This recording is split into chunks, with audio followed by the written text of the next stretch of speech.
활기찬 정형외과 도수치료 강덕원 부장입니다. 혹시 도수치료 경력이 어느? 30년이 지났네요.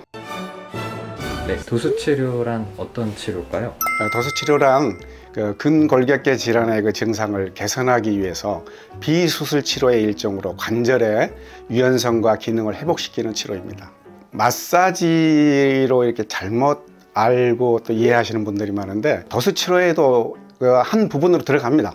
통증의 원인을 정확하게 알지 못하고 근육을 만져서 통증을 완화시키는 게 목적인데 좀 그렇게 마사지를 하는 경우가 많아요. 효과가 나는 원리가 너무 궁금한데 근골격계 틀어진 관절의 위치를 바로 잡아주고 또 근육을 이완시켜서 신체 가동성을 회복시키는 데 있습니다. 이게 막 우두둑 소리도 나고 약간 위험해 보이긴 한데 치료사분들이 대부분 이제 어떤 교정 목적으로 할 때 어떤 소리, 관절 음소리죠. 음압에 발생되는 거.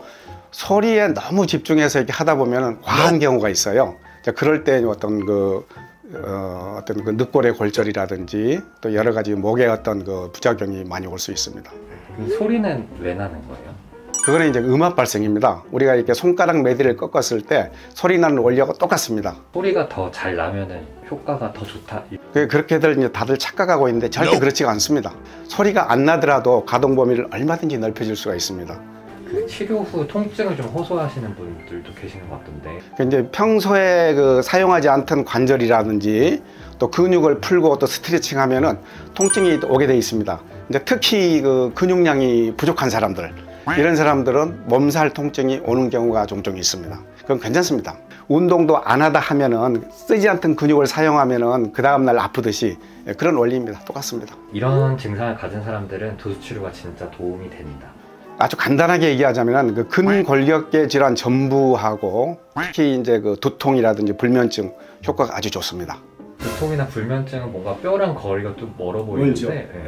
그래서 저희들이 이제 치료하는 게 오스테오패시와 또 시리악스 정형의학을 같이 이렇게 콤비해서 하고 있습니다. 그래서 이 시리악스 도수치료라는 것은 근골격계 전부와 또 연부 조직을 기능적 평가와 또 검사를 통해서 또 정확한 촉진을 통해서 치료를 하고 있습니다. 오스테오패시라는 것은 두개골 또 척추 사지의 이상을 바로잡아서 내부 질환의 모든 병을 치료할 수 있는 우리말로 하면은 정골요법이라고 할 수 있습니다.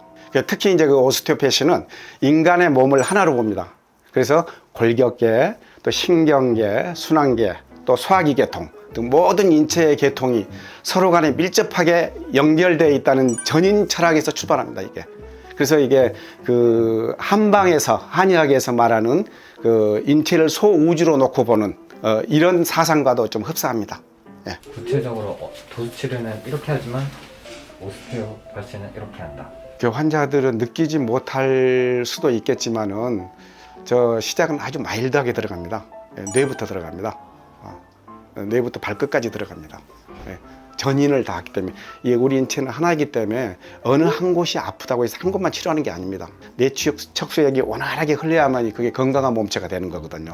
하고 나면은 두통이라든지 불면증 같은 경우는 아주 효과가 좋습니다.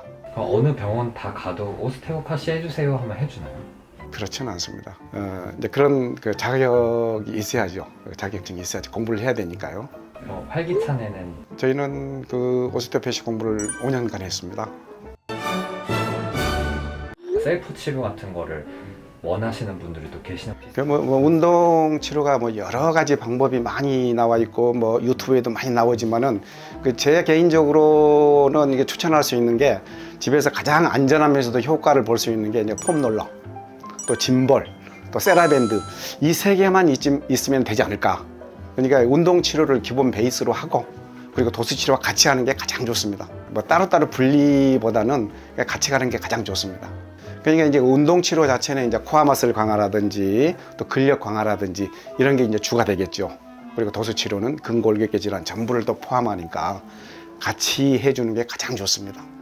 도수 치료를 받을 때 보통 간격은 어느 정도 받아요? 그런 질문들을 많이 하시는데 이제 급성이 있고 만성이 있겠지만 이걸 그냥 평균적으로 말하자면 주 1회에서 3회 가 가장 좋고요.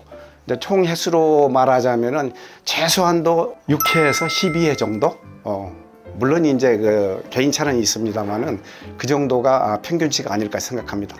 그리고 이제 또 한 가지는 그 만성 같은 경우는 그 어떤 그 이게 발병 기간과 또 치료 기간이 비례하거든요. 그래서 만성이 되면은 그만큼 더 치료를 더 해야 되겠죠. 그럼 반대로 도수 치료가 역효과인 질환도 있을까요? 가장 이제 금해야 될 게 이제 그 급성 염증이 진행 경우라든지 또 뭐 이제 임신이 되셨다든지 또 아니면 이제 정신질환이 아주 심하시다든지 이런 게 있으면은 좀 피해야 되겠죠. 예.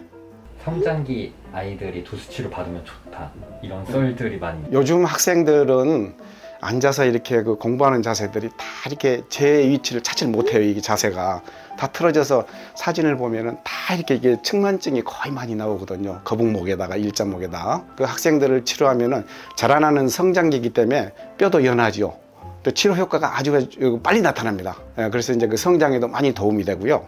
또 수문키도 커지고 예, 그렇습니다. 네, 오시면은 어떻게 치료해 드리나요? 뭐 그게 이제 그 학문적인 근거가 있어야 되겠죠. 첫째는 이제 그 사진 엑스레이 상을 보고서요. 예, 거기에 맞게끔 교정할 부분 또 이제 연부 조직을 풀어서 치료를 해드리고 있습니다. 환자에 가장 맞게끔 치료를 해야죠. 그러니까 저희들은 뭐 이렇게 80, 90이 된 연세 드신 분이 오셔도 다 가능합니다.